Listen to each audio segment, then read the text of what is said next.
시청자 여러분 안녕하십니까. 지금부터 전욱현의 안보정론을 시작하겠습니다. 여러분들 잘 아시다시피 오늘은 이제 장제원 의원이 주관하는 미래혁신 포럼이 국회에서 열렸는데요. 아주 성황리에 열렸습니다. 이것이 사실상 정치권에서 물론 윤석열 대통령의 나토 정상회의 참석 굉장히 중요하죠.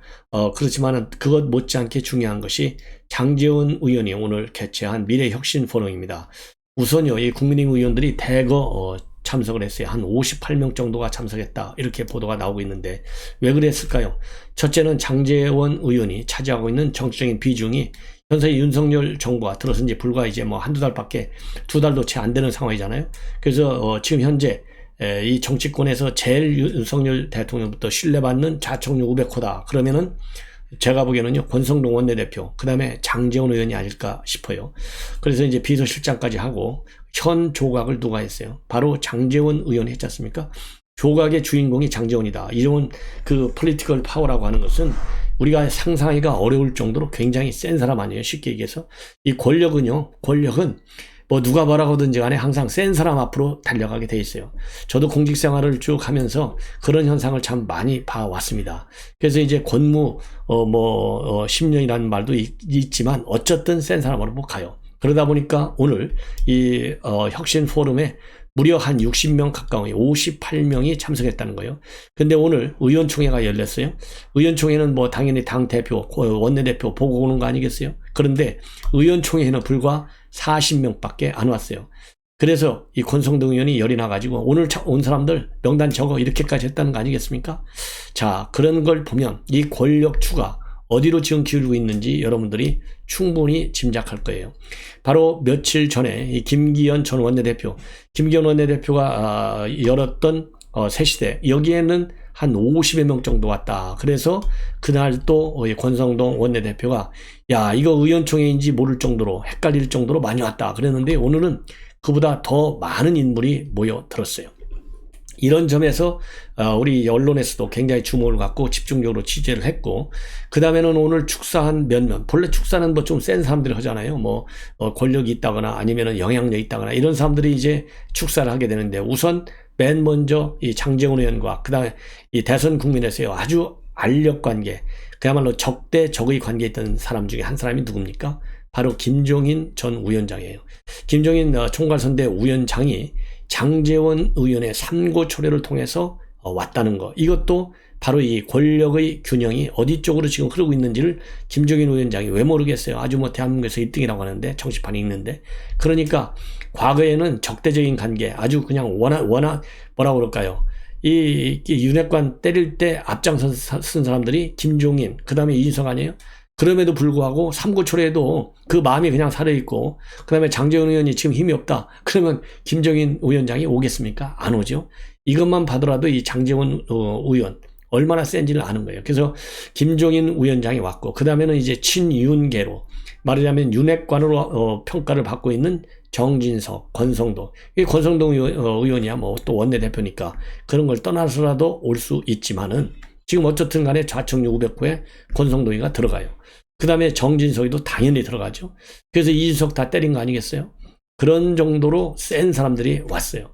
그리고 또 인수위원장 했으니까 어쨌든 이제 배현진 의원이 친윤계로 지금은 이제 구분이 되듯이, 사실상 안철수 의원도 이제는 친윤계, 범윤계로 들어갈 상황에 이제 와 있는 것 아닌가. 그래서 지금 이제 장제원 의원하고 안철수 의원이 친윤 연대를 한다, 이렇게 지금 이 보는 시각도 굉장히 많아요. 그래서 이제 반 이준석 라인이다. 그래서 이 혁신 포럼이 말하자면 민들레를 만들려고 한 것도 장제원이잖아요. 근데 민들레도 만들어가지고 내년에 있게 되는 안철수 의원의 당대표를 도와주겠다, 이런 해석을 놨지 않습니까? 그런 것처럼 이 안철수 의원도 오늘 축사를 하게 됐어요. 자, 그래서 오늘 이제 행사가 언론에 많은 초점을 받는데, 기본적으로 김종인 위원장의 경우에는요, 지금 현재 우리 국민의힘 상당히 계파 분열, 지금 양상이 수면 위로 떠올랐잖아요. 민들레니 혁신위원회니, 민들레는 친윤 중심의 모임. 그래서 지금 현재로서는 약간 좀 주춤하고 있는 상태고, 혁신위는 이준석 대표가 자기가 이제 공천권을 행사할 수 있는 여건, 즉 자기 사람을 심기 위한 전초전의 일환으로 혁신을 띄웠다. 이것이 중론으로 되어 있어요. 그리고 또 이준석 징계가 지금 임박해 있는 상황이다 보니까 당의 친이와 반이로 지금 갈라지고 있는 상황. 즉 세력 다툼이 노골적으로 지금 불붙어 있는 상황이에요. 그러다 보니까 김종인 위원장의 경우에는 여러분들 잘 아시다시피 이준석 편에 서 있잖아요. 그리고 이준석도 김종인 위원장 정치권 인사 중에서 제일 존중한다, 존경한다 이렇게 되어 있지 않습니까? 그러다 보니까 지금 이준석 대표가 당에서 이런저런 사정으로 좀 몰리고 있어요. 그러니까 이런 정당 가지고 내후년에 총선 기회가 있을 것 같냐? 별로 희망적이지 않다. 이런 비판을 내놓고 있고, 너무나 윤석열 대통령 한 사람만 쳐다보고 정치를 한다. 이래가지고 정당의 혁신이 이루어지겠느냐. 정당 혁신이라고 하는 것은 국민 정서에 초점을 맞춰서 정책도 위반하고 또 혁신이 이루어져야 되는데, 이런 거 대통령만 쳐다보고 국민 정서를 쳐다보지 않는다.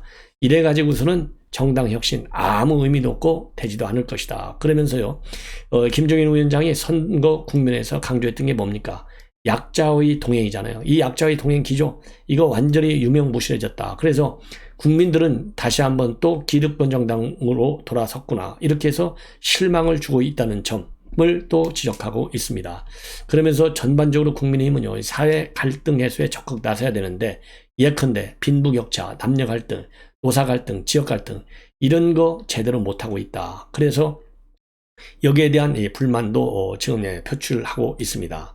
자, 그러면서요, 2011년도 무상급식 주민투표, 이때 이제 실패한, 그래서 서울시장 자리를 뺏겼는데, 그거를 또 예를 들면서 정치 집단은 변화하는 국민 정서를 따라가지 못하면 절대 성공을 못한다. 정당 혁신이라고 하는 것은 국민 변화에 순응하는 데 목적이 있는데, 분명히 이런 걸 인식해 달라. 이렇게 입장을 밝히고, 윤석열 정부의 경제 정책에 대해서도 이 비판적 입장을 내놨어요. 최근에 인플레 현상 굉장히 심하고 경제가 어렵다고 하는데, 시장경제 얘기를 하면서 시장경제의 본질을 건드리는 이런 이야기를 서슴없이 하고 있다. 이렇게 이율배반적인 정책, 이런 것 가지고는 절대적으로 혁신도 이루어질 수 없고, 정책의 효율성도 기대하기가 굉장히 어렵다. 그리고 시장경제 질서라고 하는 것은 저절로 확보되는 게 아니고, 시장 질서를 가꾸지 않는다면 시장은 제 기능을 할 수가 없고, 시장 기능을 제대로 가꾸는 데 있어서는 정부의 역할에 대해서 냉정하게 판단을 해야 한다. 이렇게 입장을 내놓고 있습니다. 그리고요, 지금 우크라이나 사태, 또 팬데믹 이런 것과 관련해서 지금 세계적인 공급망이 재편되고 있다는 점도 강조하고, 그렇지만은 최근 지나칠 정도로 특정 상품에 한해서 집착을 하고 있는데, 이런 사고방식 가지고서는 본질적인 경제 혁신하기가 굉장히 어렵다. 이 얘기는요, 너무 반도체 하나만 매달리고 있다. 이 점을 비판적으로 보고 있는 것이 아닌가. 이렇게 생각이 듭니다. 예. 자, 그래서요, 이 전반적으로 오늘, 이 김종인 위원장은, 이 윤석열 정부의 이 경제정책, 그 다음에 약자의 정책이 지금, 뭐라 그럴까요? 이 소외시 되고 있는 문제, 예, 그리고 시장경제의 본질을 제대로 모르고 있다고 하는 데 대한 어떤 질책, 이런 것들로, 되어 있고요. 기본적으로 전기료 인상, 이런 것들이 바로 시장경제의 본질을 건드리는 정책이다. 이 인상하는 것 가지고서야 본질적인 해결책이 되겠느냐, 이렇게 직격탄을 가하고 있습니다. 자, 그리고요, 이제 오늘 장제원 의원도, 축사도 하고, 또, 끝나고 나서 기자들하고 이제, 뭐라 그럴까요? 질의 답변, 시간도 갖고 그랬어요. 그래서 오늘, 우선 장제원 의원이 미래혁신 포럼과 관련해서, 이거 친윤 세력하는 거 아니냐, 이런 비판적 시각이 있어요. 근데 이거는 20대 국회에서부터 있었던 것을 코로나 때문에 못하다가 다시 재개한 것 뿐인데, 이거를 갖다가 세력화라고 보는 거는 과한 해석이다. 내가 도대체 세력화를 위해서 하고 있는 게 뭐냐, 반문을 하고 있습니다. 예, 그러면서 뭐라 그럴까요? 처음 포럼을 발족할 때는 세력화 얘기가 안 나왔는데, 요즘 이제 세력화 얘기를 하는데 도대체 이게 맥락이 맞는 얘기냐, 이렇게 비판을 하고 있고요. 그리고 안철수 의원이 이제 초대한 거, 이거는 포럼에 가입하지는 않은 것으로 알고 있는데 오픈 플랫폼이기 때문에 누구든지 와서 들을 수 있고, 의원들 한 분 한 분한테 오시라고 요청하지는 않았다라고 얘기하고 있어요. 근데 참고적으로 이제 언론 보도를 보니까요, 안철수 의원도 이제 차차 이 포럼에 참석할 것으로, 이름을 참석이 아니라 참여할 것으로 보인다, 이런 보도도 나오고 있습니다. 그리고요, 당내 상황과 관련해서 지금 이 100대 국정과제라든지 그런 것들을 정책적으로 또 법안적으로 또 예산적으로 어떻게 뒷받침할 것인지에 대해서 초점을 맞춰야 하지 않냐. 후반기 국회가 시작되는데 그런 것에 대해서 집중을 했으면 좋겠다라는 측면에서 얘기를 하고 있는 것이다. 그리고 이준석 대표와의 갈등에 관해서 문제 제기가 많은데 도대체 어떤 갈등이 있는 거냐? 나는 어떤 언급도 한 적이 없고 갈등을 더 이상 유발하지 말아라. 정부를 잘 뒷받침하는 게 필요하다는 그런 맥락으로 좀 이해를 해달라라고 얘기하고 있고요. 그리고 이제 윤석열 대통령을 도는 것인데 핵심 역할이라고 하는 것은 이 역할을 했다 이렇게 얘기하는 것은 과장된 것이고 정권 교체의 필요성을 절실히 했지 않았느냐. 그래서 정권 교체를 위해서 가장 훌륭한 후보라고 생각해서 미력 하나만 좀 도와드린 거에 불과한 것이지 내가 핵심 역할을 한 것은 없다. 그렇지만은요, 이 본인이 부인하면 부인할수록 다 아이고 그보다 더 핵심 역할이 뭐가 있나 이런 또 이 반박이 나오죠. 역할을 했다 뭐 시인하면 됩니다. 나는 핵심 역할을 했는데 공정한 입장에서 그리고 윤석열 정부가 성공하기를 바라는 입장에서 핵심 역할을 했을 뿐이다. 내가 무슨 뭐 실세로서 폼잡을 한 게 아니다. 이렇게 하는 게 차라리 나을 것 같아요. 그리고 당 지도부 갈등과 관련해 가지고는요, 서로 자중하고 말을 아끼면서 의원들의 집단 지성으로 이런 것들을 잘 헤쳐 나갈 수 있으리라고 보고, 이제 집권 여당이 되지 않았느냐, 서로가 인내하고 말을 아끼면서 집권 여당의 진중함, 무게감 이런 걸 가지고 힘을 합쳐야 한다, 이렇게 입장을 밝혔는데요. 전반적으로 이 질문과 그 다음에 답변의 수의 내용을 보면 적절한 수준에서 잘 답변을 한 것이 아니겠느냐, 이렇게 생각이 듭니다. 특히 말이죠, 이준석 대표와의 어떤 갈등 문제, 그리고 윤석열 정부의 성공과 관련된 문제에 관해서는 적절하다라고 저는 보이고요. 그리고 또 이준석 대표가 최근에 흰머리 3개를 뽑았는데요. 흰머리 3개를 뽑고 이거를 캡처해서 사진에 올렸잖아요. 그래서 하나는 배현진, 하나는 장제원, 하나는 안철수, 이렇게 의미를 둔 것이다 라는 그런 비판이 나오고 있는데, 이 문제에 관해서 물어보니까요, 장제원 의원이 저는 평론가가 아니고 그런 것까지 논평할 이유가 없다, 이렇게 딱 잘라서 선을 긋고, 그리고 친윤그룹이 이제는 드디어 세력화에 나선 것 아니냐, 이 부분에 관해서도요 과한 해석이다 선을 긋고 있습니다. 그리고요 안 의원도 이렇게 지금 이준석 대표가 이 간장 한 사발이라 한 거, 이거는 뭐 무슨 말인지 내가 모르겠는데 아마 속이 타는 것 같아서 그런 얘기를 한 것이 아니겠느냐, 이러한 또 입장을 내놓았어요. 그리고 오늘 이 행사가 이 정치권에서 정치 세력화로 본다 이런 거를 뭐 당연히 다 알으니까 보좌관마저도 이 걱정이든지 인사말을 짧게 하라고 하더라. 그리고 또 민주당 무소속 의원들도 함께 하면 아주 좋겠다. 그래서 완전히 오픈 플랫폼이고 꼭 국민의힘 의원들만을 대상으로 하는 것은 아니다, 이렇게 입장을 밝혔어요. 그리고 또 일부 참석자들 사이에서는요, 오늘 이 행사가 친윤계하고 안철수 의원이 원팀을 선포하는 것 아니냐, 이런 또 이 해석도 나오고 있다고 합니다. 그래서 결국은 이 혁신이라는 말을 가지고 이준석 대표가 지금 주도하고 있는 혁신위원회하고요, 그 다음에 미래 혁신 포럼하고 이제 맞붙는 경쟁, 싸움이 붙은 것이 아니냐, 이런 또 관측도 나온다고 합니다. 참고적으로요, 오늘 이제 안철수 의원도 본래는 예정이 없이 했는데요, 오늘 이렇게 오게 된 것은 지난번 분당갑 선거 사무실 개소식 때 장제원 의원이 와줘서 거기에 대한 답례 차원에서 왔다. 그러면서요, 이 안철수 의원이 오늘은 또 이 김종인 위원장을 아주 굉장히 축혀 세우고 있어요. 김종인 대화라는 책이 있는데 아주 깊이 있게, 아주 깊이 있는 내용으로 잘 쓴 것 같다. 그러면서 제 평생 정치하는데 지표로 삼아야겠다고 생각했고, 그것뿐만 아니라 많은 경제적인 해안, 지금 대한민국 위기를 헤쳐나갈 방법에 대해서 여러 가지로 많이 배우겠다, 이렇게까지 지금 이제 안철수 의원이 지금 축혀 세우고 있어요. 그리고 김종인 위원장도요, 지난번에 분당갑 선거 개소식 때 안철수 위원장의 이런 개소식에까지 참여를 한 바 있습니다. 그리고 오늘 이 행사에서요, 이 권성동 원내 대표는 무슨 얘기를 했냐면요, 짧게 얘기를 했는데, 머리 맞대고 함께 연구하고 논의하는 좋은 포럼으로 만들어 가겠다. 민주당 의원과 무소속 의원도 함께 참여해서 여야가 머리를 맞대는 좋은 포럼으로 나가기를 기대한다. 이러한 입장. 그리고 장 의원은 항상 당의 변화와 혁신, 보수의 가치가 무엇인지 끊임없이 고민하고 대안을 모색하기 위해 애써 왔다고 또 이렇게 추켜 세우고요. 김종인 위원장은 어려운 발걸음에 감사하고 당이 어려울 때 비대위원장을 맡아 당을 재건해 주신 분이다. 이런 또 이 덕담을 했습니다. 그리고 전진석 국회 부의장이죠. 김종인 위원장이 강연이 있다고 해서 한 걸음 달려왔는데 국민의힘 당명도 김종인 위원장이 만들고 이끄셨는데 당시 별의 순간을 제게 가장 먼저 말씀하셨고 윤석열 대통령에게 가서 전하라고 했다. 별의 순간을 놓치지 말라는 말을 제가 아주 조심스럽게 윤 대통령에게 전한 기억이 있다. 그래서 전부 다 당연히 좋은 얘기를 할 수밖에 없겠죠. 이렇게 해서요, 오늘 행사는 굉장히 성대하게 이루어졌습니다. 자, 참고적으로 이제 한 두 가지만 더 말씀을 드리면, 이준석 대표의 오늘, 이 MBN 뉴스에 나와서 한 얘기를 보면요. 2010년대 총선 때 결국은, 우리 국민의힘이 망했는데, 그 망한 게 바로 진박이냐, 친박이냐, 이런 거 갖고 망한 거 아니냐. 그러면서요, 요즘에 윤석열 대통령의 의중하고 친윤계의 생각이 같냐, 다르냐, 이 질문에 관해서 저는 윤석열 대통령의 의중과 친윤계의 생각이 같으면 큰일 난다고 본다. 그게 같으면 나라 걱정을 해야 하는 상황이다. 라고 하면서 이 박근혜 대통령 시절에 진박, 간별사, 진박, 그 다음에 친박, 이런 얘기를 또 하고 있습니다. 예.